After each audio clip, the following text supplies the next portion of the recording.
Chapter 15. Home. Dobbs clocked on towards Weirwold, Tom and Willie sitting on the cart behind her. They hadn't exchanged many words on the journey. They had both felt too numb. Willie held Sammy tightly next to him and stared through blurred eyes down at the leather and brass harness, the moving flank of Dobbs and the rough road beneath them. Occasionally he lifted his head to gaze at the fields, only to look quickly downwards again. Tom kept his eyes on the road. The blacksmiths at the edge of the village could be seen faintly in the distance. He had tried persuading Willie's mother to come and stay in Little Weirwold, but to no avail. She had written that she only wanted Willie to stay with her for a while till she felt better. He had spoken to the billeting officer, but there was nothing she could do. Mothers were always taking their children back, and they had the legal right to do so. They left Dobbs in the cart at the blacksmith's. Tom helped Willie on with his old rucksack. It was filled with books, clothes, and presents he had acquired during his stay.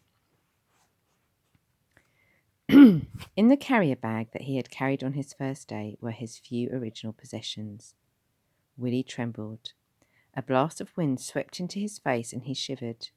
Tom squeezed his shoulder firmly and walked with him towards the railway station, holding Sammy on a makeshift lead. They sat on a bench on the platform and gazed at the hedgerows on the other side of the railway tracks. "Don't forget to write, William," said Tom huskily, and with shaking hands he took his pipe out of his pocket and began to fill it. "No, Mr. Tom. If you changes your mind about them paints, you just let on and I'll post them." Willie shook his head. "They belongs at home, at your place. Then they'll be there when I come back. I will come back," he added earnestly, touching Tom's hand. "I will, won't I?" "You might feel different when you're home. I expect your mother missed you. Probably why she didn't write much. And William?" "Yeah?" "Don't expect too much too soon. You ain't seen each other for nearly 6 months, so things might be a little bit awkward like for a while." Willie nodded. A cloud of smoke drifted upwards from a clump of trees in the distance. They watched it gather nearer and heard the sound of the approaching train growing louder. They stood up and Mr. Tom picked Sammy up in his arms. Excuse me. "Now, you takes care of yourself, boy. You keeps up that old drawing. You've a fine gift. If you'd run out of pencils, you's let me know." Willie nodded and his eyes became misty. He blinked. Tears fell down his cheeks. He gave a sniff and brushed them quickly away. "Ta," he said. Tom swallowed a lump in his throat. "I'll miss you," said Willie. Tom nodded. "Me too." They watched the train drawing into the station. A crowd of soldiers and sailors were hanging out of the windows. Tom opened a door. One of the soldiers, a young lad of 18, caught sight of the anxious look in Tom's eyes, and he helped Willie on board. "Dinna you fret, sir," he said. "We'll find him a seat all right." Tom nodded his thanks and clasped Willie's shoulder as he hung dejectedly out of the door window. The whistle blew. They choked out their goodbyes, waving to each other till the train and platform were out of each other's sight. "Here you are," said the young soldier. He had persuaded another soldier to let Willie squeeze into a place by the window. "Will that do you, lad?" Willie nodded, relieved that he could stare out of the window. He didn't want anyone to see his face. He placed his rucksack onto his knees and hung on to it grimly. At first the soldiers left him alone, but later decided to try and cheer him up. "What's your name, then?" "William Beach." "Where are you going?" "London." "Ah, thought your bairns were being moved out," he said. "You miss home then, do you?" He shrugged. "That old man your granda?" "No," he answered, looking up. "He's Mr. Tom." "Is he now?" Willie's lips quivered. The soldier paused, sensing that this was not the best subject to talk to the boy about.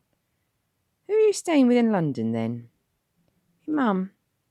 "Och, you'll be glad to see her, then. Your dad called up, then, is he?" "I ain't get no dad." "Sorry about that." He paused again. "Tell me about your ma. What's she like?" Willie was puzzled. What was she like? At the moment she was just a dim memory. She had dark hair, he remembered that much. "She's got dark hair and," he thought again, She's medium size. Eyes? Beg pardon? Eyes? What colour eyes has she? Willie didn't even remember clearly looking at her eyes, but he couldn't tell him that. He must think of something to say. Mixed, are they? He nodded. Does she sing a lot? Willie shook his head. The thought of his mother singing except in church was too shocking to contemplate. They looked at each other silently for a moment. What's in them bags then? Clothes and presents, books. You like reading then? Willie nodded. I've not got the patience myself. And drawing. What? Said the soldier. I draw like. Oh, he said, and he saw by the sudden brightness in Willie's eyes and his smile that this would be a good subject to talk about. You have any on you then? Yeah. Oh, I'd like to see them if that's you're willing. Willie nodded shyly and opened his rucksack. He pulled out one of the 3 sketch pads from the back and handed it to him. The soldier opened it. Oh, he cried in surprise. You really can draw. Oh, these are good. These are really good. Your mother must be terrible proud of you, he added, handing the pad back to him. She ain't seen them yet. Well, when she does, she will be. Do you think so? I know so. Willie eased the sketch pad back into the rucksack. He caught sight of the acting book that Zack had given him and the gobstoppers that George had produced suddenly when he had said goodbye. He didn't want to look at them now. He flicked over the top of the rucksack and did the straps up. Would his mother be proud of him, he thought? He began to fantasize around her, only her face was very vague. She became a mixture of Mrs. Fletcher and Mrs. Hartridge. He imagined her waiting on the platform for him. He would wave out the window and she would wave back smiling and laughing, and when he stepped out of the train, he would run up to her and she to him and they would embrace. He stopped. He remembered that she was supposed to be ill.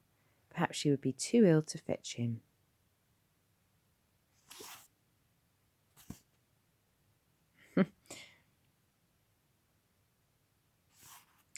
Sorry, it's gone blurry. There we go. Perhaps she would be too ill to fetch him. She might even be dying, and instead of her, there would be a warden or a vicar to meet him, and he would be taken to her bedside, and she would touch him gently and say how much she loved him and how proud she was of him. He leaned back and closed his eyes. He felt tired. The strain of all the goodbyes had exhausted him. He wondered what Zack was doing. He had written the first 2 verses of another epic poem specially for him. He had it in his pocket. He said that he'd finish it and send it to him in the post or by pigeon. The train chugged and crawled towards London, and Willie soon fell into a sleep that was filled with a multitude of strange dreams. He felt someone shaking him to consciousness. Hey, sleepyhead, wake up, lad. This is London. We're in London. Wake up. He opened his eyes, expecting to see the light from his bedroom window and Mr. Tom looking through the trapdoor, but he only saw the young Scots boy leaning over him against a vague background of khaki and shouting. He swung the rucksack over his shoulder and lifted the carrier bag. His legs felt wobbly and his clothes smelled of tobacco. As he stepped outside, the cold night air hit him sharply. He buttoned up his overcoat, pulled his balaclava up over his head and put on his gloves. He looked around the platform, which was swarming with soldiers, but there was no sign of his mother anywhere. A large sergeant stopped and looked down at him. Run away, has you? He boomed in a bone-rattling voice. You'd best see the ticket man, my lad. I ain't run away, sir, he blurted out. You tell that to the ticket man. The ticket man was a middle-aged man with a droopy moustache. He took one look at Willie and gave a weary sigh. Ah, another one, eh? Don't you lads know it's safer in the country? And he tweaked Willie's ear through the balaclava. I suppose you've no ticket. Now let's take down your address. Willie pulled a ticket out of his pocket and showed it to him. Oh, he said. Oh. I'm visiting my mum, like, she's ill. Ah, he said. Oh, I see. Well, and where is she then? Is she picking you up, or a warden picking you up, or what? I dunno. The ticket man hummed significantly and looked at the sergeant. "I think I can handle this all right, sir. Thanks for your help." The sergeant touched his beret and disappeared among the soldiers.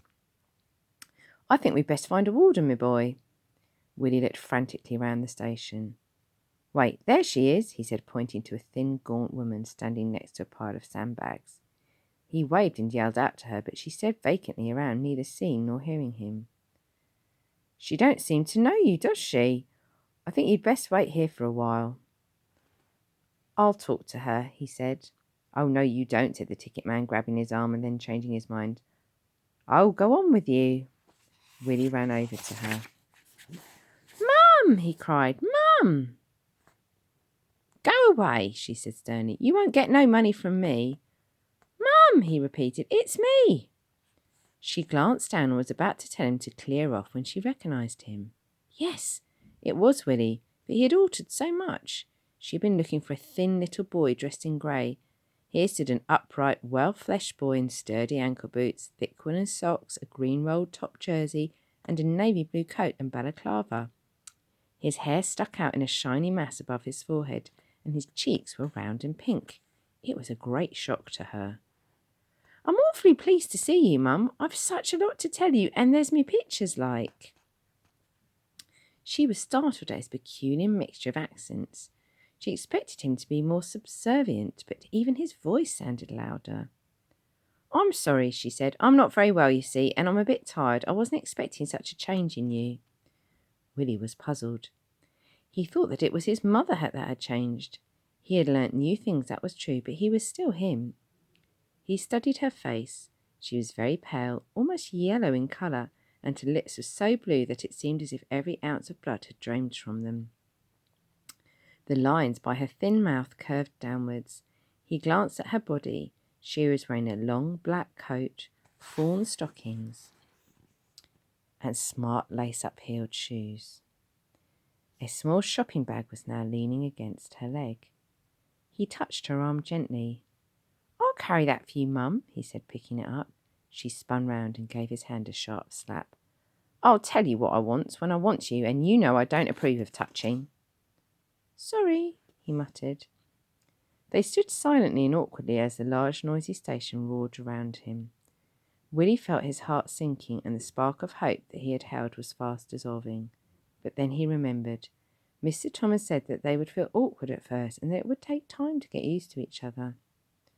Mrs. Beach, meanwhile, surveyed her small son, her mind racing. She'd been lenient with him for the moment. After all, it was his first evening back, and he had a lot to learn before accepting his manly responsibilities. "Let's go for a cup of tea," she said at last. "You can take my bag." "Thanks, Mum," and he smiled. She stepped sharply backwards, horrified. She couldn't remember ever having seen him smile before. She had hoped that he had remained a serious child. The smile frightened her. It threatened her authority. She swallowed her feelings and stepped forward again, handing him her bag. Everything was going to be fine, thought Willie.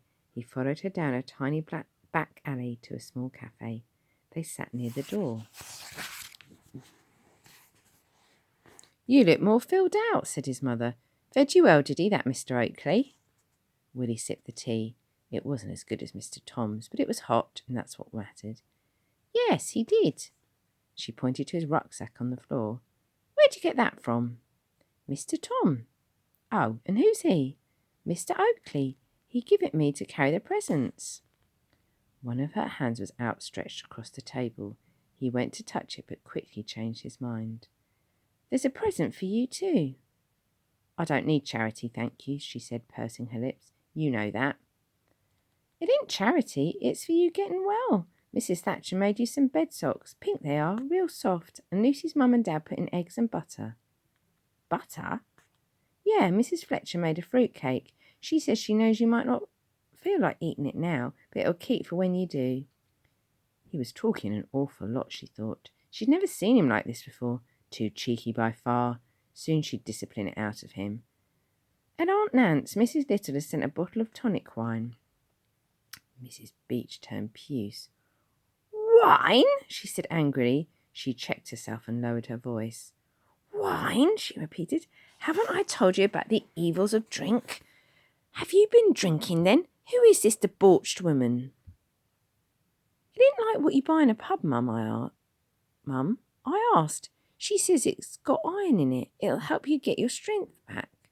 Mr. Little's a real doctor, Mum, and she's his wife. What kind of doctor? She asked suspiciously. He shrugged. One who helps people get better. I was scared of him at first, but I ain't now. Then he can't be a real doctor. He is, Mum. Mrs. Beach was stunned. Her son had answered her back. He had actually disagreed with her. Are you arguing with me? No, Mum, I was just... Stop putting on that way of talking. What way, Mum? And wipe that innocent look off your face. I don't understand, he started. You haven't changed, have you? I thought that man would frighten some goodness into you, but it seems he hasn't. She suddenly grew anxious and a cold panic flooded her limbs. He was a churchman, wasn't he? Yes, Mum, he took care of it. And the graveyard. I told you in my letters. Oh, yes, your letters. Now, Willie, I thought you'd grown out of lying. But I ain't lying. Stop talking like that. He felt bewildered. Like what, he thought. That writing was not yours. I know that. That's why I didn't bother to answer. But I learnt at the school and Mr. Tom and Miss Thorne helped me. My, you do seem to have taken up a lot of people's time. They must be glad to see the back of you. No, Mum, they ain't. He hesitated. They what? They like me. It felt so good to say that. That shows, Willie. You're an evacuee and they were just being polite. No, Mum. You are committing the sin of pride, Willie, and you know what happens to people who commit the sin of pride. Willie was growing more and more confused. It was as if he was drifting into some bad dream. Mrs. Beach tapped the table gently. That's enough for now, Willie. We don't want to quarrel on our first night, do we? He shook his head. Willie, that was the other thing that felt strange to him. Nobody called him that for 6 months. Will felt comfortable, and even his full name, William, sounded fine, although he had always felt like a Willie inside. Suddenly, now his mother referred to him as Willie, it was as though she was talking to someone else. He felt like two people. He knew she wouldn't accept the Will side of him, only the Willie, and he didn't feel real when she called him that. She leaned towards him. There's something I've been meaning to tell you, Willie. And she forced a smile which, for some reason, alarmed him, seeing the shape of it under those dead, colourless eyes. It's a little surprise only, she added. We have to creep into the house. No one must see you. She hesitated. It's like a game. And she immediately felt relieved at having thought of the idea. No one must see me? No. Why? She frowned and then put on the smile again. You'll see, it's a surprise. It'll be spoilt if I tell you. He nodded. He didn't really feel sick in the stomach. He was just imagining it, wasn't he? It was her that was ill, not him. And then you can show me your cake and presents. Yeah, he said, visibly brightening. I can show you my pictures. She waved to him to stop. She didn't want him talking again. Yes, of course, but right now I've got a headache. It can wait, can't it? They left the cafe and caught a bus. The windows of the bus were covered in what looked like chicken netting. Why is that there? He asked. It's rude to ask questions, and it's rude to point. Behave yourself, she whispered. Miss London Town, did you love? Said the bus conductress as she took their fares. It was the first woman Willie had ever seen working on a bus. Boring in the country, so I hear, all them cows. Still, you know it's safer there, and she winked at his mother. You miss them, though, don't you, love? She nodded, put her arm stiffly round Willie's shoulder and switched on the smile. Yes, and he's all I've got. Don't tell me, I've 5 of me own. I've given up sending them off. It don't seem worth it, do it, really? Nothing much happening. Hardly seems as if there's a war on at all, do it? No, replied his mother politely. Willie shivered at the iciness of his mother's rigid body. Having her arm round him made him feel nauseous. His own mother made him feel ill. Perhaps he really was wicked after all. The bus crawled along slowly in the blackout until at last they reached Deptford. They stepped off and the conductor yelled, "Good night," to them. Mrs. Beach led Willie round the back of their street. She told him to hide in an alleyway and watch their front door. As soon as she had opened it and coughed, he was to run in. It was a strange game, thought Willie. He slid his hand into his short pockets and felt Zach's poem. It helped him feel less unreal. He had not been standing long when he heard the cough. Picking up the rucksack and bags, he dragged them across the pavement. His mother whispered angrily to him to hurry up. She was frightened. She didn't want anyone in the street to know that he was back.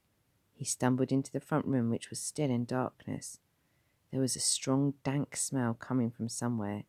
It was as if an animal had opened its bowels or peed somewhere. "Is it a dog?" he asked. "Is what a dog?" "The surprise." "What surprise?" "Oh, that. No, it's not a dog." She turned the light on. The room was darker than Willie had remembered. He stared up at the grey walls. There were 2 prayer books on the mantelpiece and one on the small sideboard, still in the same position. In addition to the newspaper over the windows, it was also crisscrossed with brown tape. "What's that for?" he asked. "What have I said about asking questions?" she shouted, slamming her hand angrily on the table. "Don't," said Willie, startled. "Are you telling me not to?" "No," interrupted Willie. "I mean, don't ask questions. That's what you say. You say I mustn't ask questions. And don't interrupt me when I'm speaking." They stood yet again, another awkward silence between them. Willie turned away from her, and then he saw it, a wooden box on a chair in the corner. He was about to ask what it was, but changed his mind, walked over to it, and looked inside. "That's the surprise," she said. He put his hand inside. "A baby," he whispered. "But why?" He stopped and turned. "It's got tape on its mouth." "I know that. I don't want her to make a noise while I was out. It's a secret, you see." "Is it?" He hesitated. "Is it yours?" "Ours." "A present?" "Yes." "Who from?" "Jesus." He glanced down at the baby. She was very smelly. She opened her eyes and began to cry. "I'll pick her up," he said, leaning towards her. "Don't you dare." "But she's crying." "She's just trying to get attention. She must learn a little discipline." But, he stammered, "she's only a baby." "Sit down," she yelled, "immediately." Willie sat at the table. "Has she a name?" She brought her fist down hard on the table. "No, and that's enough questions from you, or you'll feel the belt round you." Willie flushed. The belt. It was still at Mr. Tom's. He'd keep his mouth shut. Maybe she'd forget. "Now, let's see what you've got in those bags, and take that coat off." He hung it on the back of the chair, stuffing his balaclava and gloves into the pockets. He emptied the carrier bag first. He took out his old plimsolls with the tops cut off. "They got too small," he explained, and placed his thin grey jersey, shorts, cap, mackintosh and Bible on the table beside them. "I see you've still got your Bible," she said. "You've been keeping up with it, I hope, and learning it." "Yes, Mum." She leant back into the chair. "Recite Exodus chapter 1, verses 1 to 6. Willie stared at her blankly. "I don't learn them by rote, Mum. I learn the stories I can tell you lots of stories, Old and New Testament." "I'm not interested in stories. You learnt by rote before you left here." "That's because I listened to others say it in Sunday school," he explained. "We didn't." "Undo that other bag." He unfastened the straps of the rucksack and slowly began to pull everything out. It felt as though he was stripping naked in front of her. All the things that were precious and important to him were now being placed under her scrutiny. She sat ashen-faced and watched him unpack. When he had finished, she spoke in a quiet and controlled manner. Now, I'll ask the questions and you'll give me the answers, and no back chat. Where did you get them clothes and boots you're wearing? Mr. Oakley and Mrs. Fletcher. You steal 'em? No, they were presents. You begged? No, I never. Don't argue. I said you begged. He took hold of the eggs, fruit, cake, wine and bedsocks and slid them across to her. Those are your presents, he said. You begged for those too, I suppose. No, I've got present of my own for you, he added. It seemed spoilt now, his surprise. It had been Mr. Tom's idea. He picked up 2 pieces of cardboard that were strung neatly together and untied them. Inside was a drawing. It was of the graveyard and the church with fields and trees in the background. He passed it to her. It's where I lived. She looked at it. You steal this? No. Now she wouldn't be pleased with him, he thought. No, I drew it myself. She looked at him coldly. Don't lie to me. I'm not. I did it myself. Look. And he grabbed a sketch pad that was full of drawings. These are mine too, he said, flicking over the first page. I haven't time to look at pictures, Willie. But I did them myself, he cried. Please look at them. Willie, you've got a lot to learn. I shall either burn these or give them to charity. I only hope that no one ever finds out what you've done. Willie stared at her in dismay. I didn't steal them, honest, Mum. I did them. I can show you. That's enough, she said, banging her fist on the table again. The situation was worse than she had ever imagined. It would take a lot of hard work to silence him into obedience. And these? She asked, indicating the books and sweets, coloured pencils and clothes. Presents, he mumbled. More presents, Willie? Do you expect me to believe that? Do you expect me to believe that strangers would give you presents? They ain't strangers, Mum. They're friends. Friends? I'd like to know who these so-called friends are. George and Zach and the twins and... Are they churchgoers? Oh, yes, George is in the choir. So am I. His face fell. Was. But Ginny and Carrie... Girls? Yes, the twins are girls. Carrie's working for... You play with girls? After all I said about that? And you mix with girls? But they's fine and they's go to church. They all does. All except Zach. Jack? Who's he? Zach, he said, short for... And he bit his lip. Some instinct told him that he was approaching dangerous ground. His ears buzzed and his mother's voice began to sound distant. Why doesn't he go to church? He heard her say. He tried to evade the question. He believes in God, Mum, and he knows his Bible real good. Why doesn't he go to church? They ain't got one of his sort in the village, see, and anyway, he faltered for a second, he thinks that there's more gods in the fields and sky and in loving people than in churches and synagogues. In what? She asked. In fields and, he hesitated, and the sky. No, you said that in churches or what? What did you say? Synagogues, said Willie. That's what they call their churches. Who? Jews. Zach's Jewish. His mother let out a frightened scream. Oh, you've been poisoned by the devil. Don't you know that? And she rose and hit him savagely across the face. He put up his hands to defend himself, which only increased her anger. He reeled backwards in the chair and crashed onto the floor. But, he stammered, Zach says Jesus was a Jew. You blasphemer, she screamed. You blasphemer. Something heavy hit him across the head and he sank into a cold darkness. He could still hear her screaming and he knew that she was hitting him, but he felt numb and separated from himself. He had become 2 people and one of his selves was hovering above him, watching what was happening to his body. He woke up with a jerk, shivering with the cold. He began to stretch his cramped legs, but they hurt. Opening his eyes, he looked around in the darkness. He knew immediately where he was. He had been locked under the stairs. He peered through the crack at the side of the small door. It was pitch black. His mother must have gone to bed. He shivered. His boots were gone, so were his jersey and shorts. He tugged at his waist and winced as he contacted a bruise.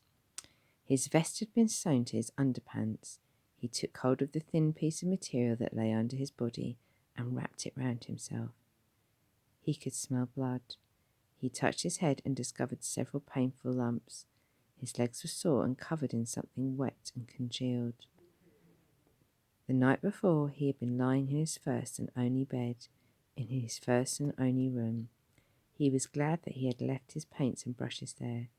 Mr. Tom would take care of them. Mr. Tom! He had given him some stamped address envelopes so that he could send him letters. He had also sewn 2 half-crowns into his overcoat. Would they still be there, or would his mother sell the coat together with his clothes? He thought of the baby with the tape over its mouth. Maybe if she did sell them, it would help the baby. He remembered the books and Zach's poem. She would certainly burn that, since it had Zach's name on it. He felt as though he was a different person lying there in the dark. He was no longer Willie. It was as if he had said goodbye to an old part of himself. Neither was he 2 separate people. He was Will, inside and out. For an instant he wished he had never gone to Little Weirwold. Then he would have thought his mum was kind and loving.